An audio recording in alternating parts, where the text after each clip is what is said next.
Hello everyone.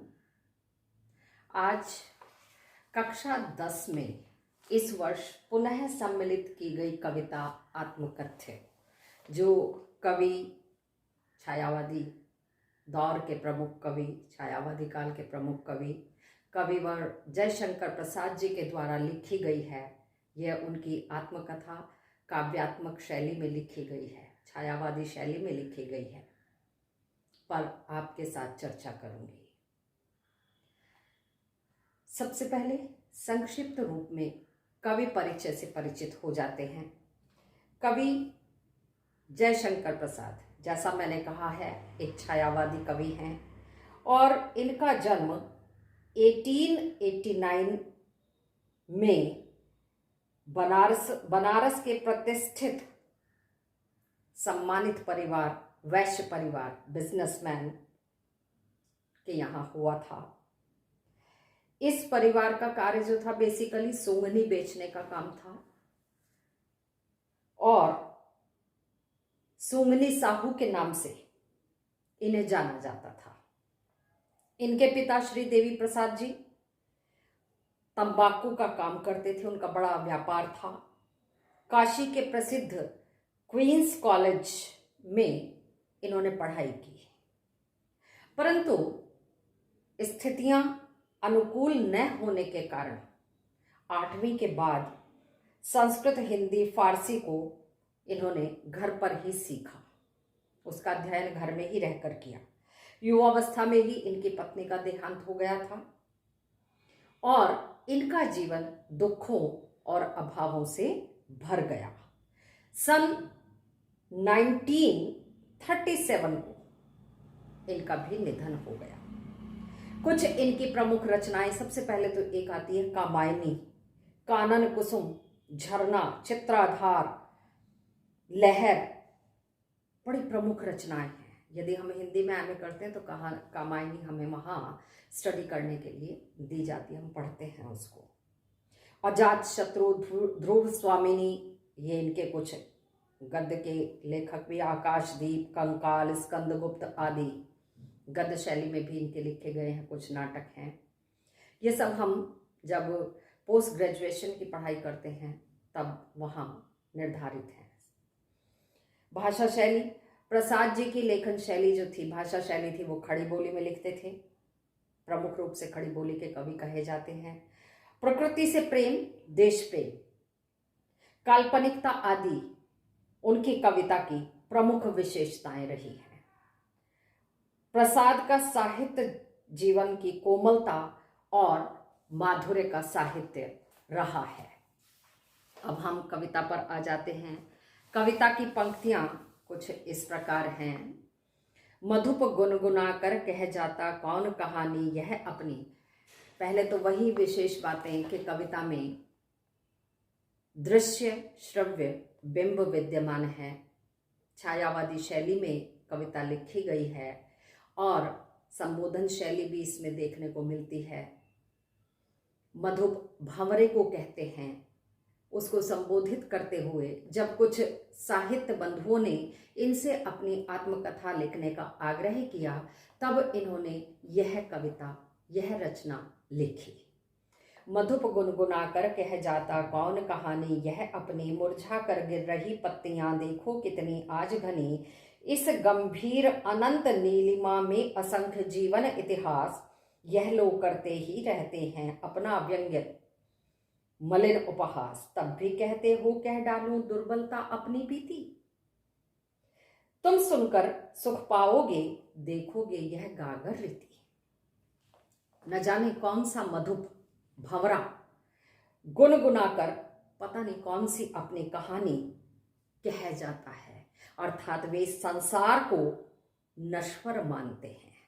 कवि कहते हैं कि यह संसार नश्वर है और इस संसार में जितने भी जीवन हैं वे एक ना एक दिन मुरझाई पत्तियों के समान झड़ जाएंगे, गिर जाएंगे, नष्ट हो जाएंगे।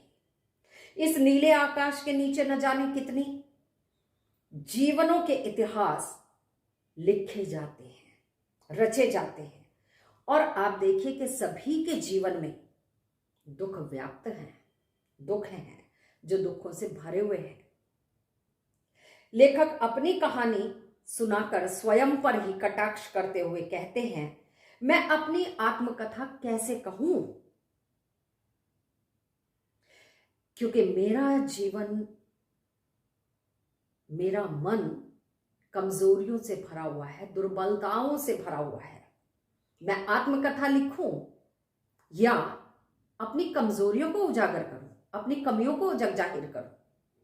और फिर तुम जानते हो कि मैं दुर्बलताओं से पूर्ण हूं, फिर भी मुझे आग्रह कर रहे हो कि मैं अपनी आत्मकथा सार्वजनिक करूं? तुम सुनकर सुख पाओगे, देखोगे यह गागर रीति। क्या तुम्हें वह सुनकर वह रिक्तता, अभाव, दुर्बलताएं, कमजोरियां जानकर, सुनकर सुख का अनुभव होगा? मेरे खाली मन को, गागर रूपी मन को देखना चाहते हो? तक की पंक्तियां हैं, किंतु कहीं ऐसा ना हो कि तुम ही खाली करने वाले, अपने को समझो मेरा रस ले अपनी भरने वाले। यह विडंबना अरी सरलते तेरी हंसी उड़ाऊं मैं, भूले अपनी या प्रवंचना औरों की दिखलाऊं मैं। कवि के अनुसार कवि कहते हैं कि कहीं ऐसा ना हो, अगर मैं अपनी आत्मकथा आपके समक्ष प्रस्तुत करूं और उसमें मैंने कुछ ऐसा लिख दिया कि जिसे तुम पढ़कर अपने आप को मेरे जीवन का दोषी ना मानने लगो, मेरी इन कमियों का, इन अभावों का, मेरी इन खुशियों, सुख, आनंद रूपी रस, कहीं ऐसा ना हो कि तुम स्वयं को ही उसे खाली करने वाला मानने लगो। यह विडंबना अरी सरलते तेरी हंसी उड़ाऊं मैं। जिस व्यक्ति का स्वभाव जितना भी सरल भोला होता है, वह व्यक्ति लोगों से उतना अधिक धोखा पाता है, क्योंकि उसे इस संसार में सभी लोग अपने जैसे दिखाई देते हैं। उसे अंतर नहीं, उसे जैसा मेरा स्वभाव है वैसे ही मुझे सब दिखाई देंगे कि हाँ, सभी लोग मेरे जैसे हैं। इसीलिए कवि कहते हैं कि मेरे जीवन की ये बहुत बड़ी विडंबना है कि मेरे मित्र, जिन्हें मैं अपना कहता हूं, वही मुझसे आत्मकथा लिखने का आग्रह कर रहे हैं, जबकि वो भली भांति जानते हैं कि मेरा जीवन दुखों और अभावों से परिपूर्ण है। लेकिन मेरे सरल स्वभाव के कारण मेरा जीवन ऐसा है कि जिसमें मुझसे कुछ गलतियां हुई हैं, कुछ लोगों ने मुझे धोखे दिए हैं, या ऐसा कहूं कि मेरे साथ कुछ छल प्रपंच लोगों के द्वारा किए गए हैं। उन सभी के बारे में लिखकर मैं अपना और उन सब का समाज में उपहास का पात्र नहीं बनना चाहता।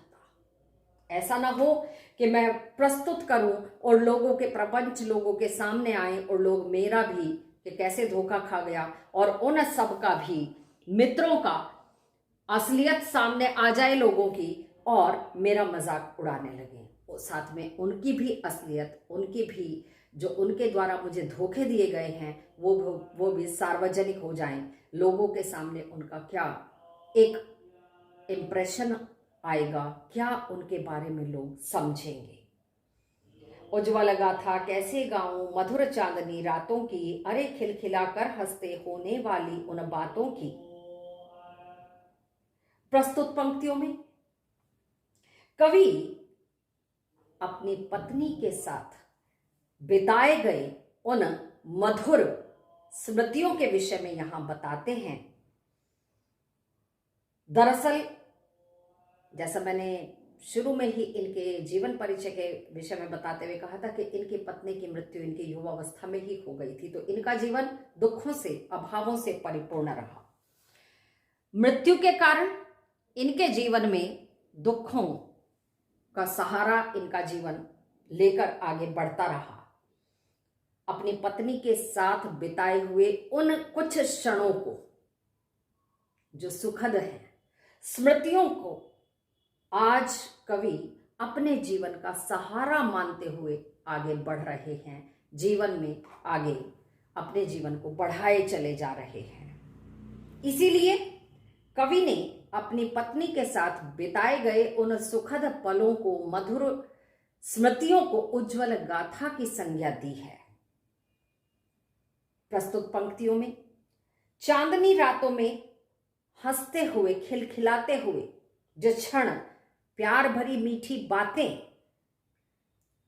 अर्थात जो पत्नी के साथ वह सुखद समय उन्होंने व्यतीत किया है, और आज वो कहते हैं कि वही मधुर स्मृतियां उनके जीवन का आधार है।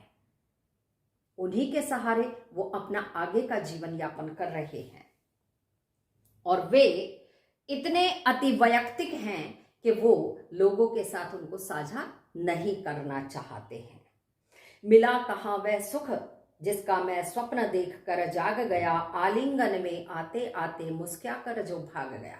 अभी उस पत्नी के साथ बिताए हुए सुखद पलों को मैं ठीक से अपने बाहुपाश में ले भी नहीं पाया था, आलिंगन कर भी नहीं पाया था, कि वो मुझसे छिटक कर दूर हो गए। जैसे कोई स्वप्न आता है ना, सुखद स्वप्न आता है, और उसमें क्या होता है कि अच्छी अच्छी स्मृतियां कहें या अच्छे पल दिखाई दे रहे हैं, कि जैसे हम बहुत सुख का जीवन यापन कर रहे हैं और अचानक से नींद टूट जाए तो वो सब हमसे छिटक कर दूर चला जाता है। ठीक वैसे ही कवि के जीवन में पत्नी के साथ बिताया हुआ समय है कि जो अल्पकाल के लिए आया और फिर छिटक कर, अभी जैसे नींद खुलने ही वाली थी या नींद में वो अभी खुमारी में थे ही, कि वो आलिंगन में आने से पहले ही छिटक कर उनसे दूर हो गए। जिसके अरुण कपोलों की मतवाली सुंदर छाया में, अरुण लाल कपोल गाल, अनुरागिनी उषा लेती थी निज सुहाग मधुमाया में, उसकी स्मृति पाथे बनी है थके पथिक की पंथा की। कवि के अनुसार कवि अपनी पत्नी की सुंदरता का वर्णन करते हुए कह रहे हैं कि उसके लाल गाल की मतवाली सुंदर छाया में जो मैंने प्रेम का, मधुर स्मृतियों का, सुखद आनंद का रसास्वादन किया है, वह मेरे आगामी जीवन के लिए मेरा पाथवे बना है, यानी मुझे रास्ता दिखाने वाला है। उन्हीं के सहारे मैं अपना जीवन आगे बढ़ा रहा हूं, उसी के सहारे मेरा जीवन आगे की तरफ बढ़ता जा रहा है। नेक्स्ट काव्य पंक्तियां हैं। सीवन को उधेड़ कर देखोगे क्यों मेरी कंथा की, छोटे से जीवन की कैसे बड़ी कथाएं आज कहूं, क्या यह अच्छा नहीं कि औरों की सुनता मैं मौन रहूं, सुनकर क्या तुम भला करोगे मेरी भोली आत्मकथा। प्रस्तुत कविता में कवि ने अपने अंतर्मन रूपी गुदड़ी से पूछते हुए ये लिखा है कि आखिर तुम उन्हें उधेड़ कर, मेरी इस गुदड़ी को, मेरे मन को उखेड़ कर, जो इसके अंदर दुख सुप्तावस्था में है, सोए हुए हैं, जिनको छेड़ने से मुझे बहुत अधिक पीड़ा का अनुभव होगा, तुम उन्हें क्यों छेड़ना चाहते हो? क्या ऐसा नहीं हो सकता कि वो भीतर, मेरे मन के भीतर ही सोते रहें और मैं बाकी सबकी कथाएं, रचनाएं सुनता रहूं और स्वयं में मैं चुप रहूं और मेरी भोली भाली आत्मकथा मेरे मन में ही सोती रहे? क्या यह ठीक नहीं है? इससे कोई असुविधा होने वाली है, कोई परेशानी होने वाली है?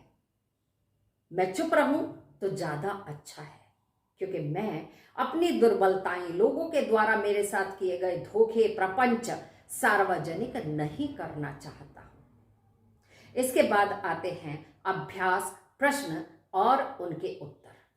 क्वेश्चन 1 है, कवि आत्मकथा लिखने से क्यों बचना चाहते हैं? कवि आत्मकथा लिखने से इसलिए बचना चाहते हैं क्योंकि उनका जीवन बहुत ही सरल है। उनकी कथा सामान्य सी आत्मकथा है, कोई विशेष घटना उसमें घटित नहीं हुई है। फिर वो मानते हैं कि मैं भी सामान्य जनों जैसा हूं, कि मेरा जीवन कमजोरियों से भरा हुआ है। भोला होने के कारण लोगों ने मेरे साथ छल प्रपंच किए हैं। उन सबको लोगों के सामने प्रस्तुत कर मैं स्वयं को और उन सबको उपहास का पात्र नहीं बनाना चाहता हूं, इसलिए कभी आत्मकथा लिखने से बचना चाहते हैं। सेकंड क्वेश्चन आता है, आत्मकथा सुनाने के संदर्भ में अभी समय भी नहीं, कवि ऐसा क्यों कहते हैं? कवि ऐसा इसलिए कहते हैं क्योंकि कवि के अनुसार उन्हें ऐसा लगता है कि उनका जीवन कोई विशेष जीवन नहीं, अभी तक कोई ऐसी विशेष घटना घटित नहीं हुई है जिसे लोगों के सामने प्रस्तुत किया जा सके और उनके जीवन से लोग कुछ सीख सकें, अनुभव प्राप्त कर सकें। दुख और पीड़ा से परिपूर्ण, अभावों से परिपूर्ण उनका जीवन है, अर्थात उन्हें किस सीमा तक वो अपने जीवन को, अपने दुखों को भूल गए हैं, उन्हें वो पुनः कुरेदना नहीं चाहते, क्योंकि यदि वो उस जीवन को फिर से याद करेंगे, मन को, अपने अंतर मन को झंझोड़ेंगे, तो वह उनका दुख ऐसा लगेगा कि आज के जीवन में वह सजीव हो गया है।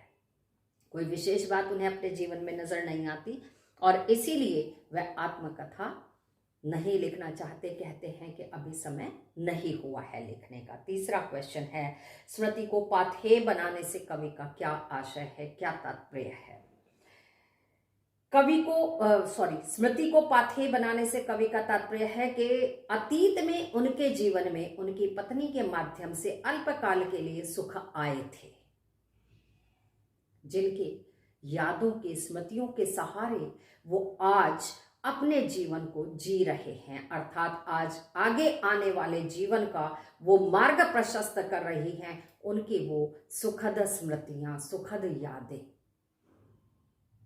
नेक्स्ट, भाव स्पष्ट कीजिए, अर्थात भावार्थ हमें स्पष्ट करना है। मिला कहाँ वह सुख जिसका मैं स्वप्न देख कर जाग गया, आलिंगन में आते आते मुस्क्या कर जो भाग गया, जिसके अरुण कपोलों की मतवाली सुंदर छाया में अनुरागिनी उषा लेती थी निज सुहाग मधुमाया में।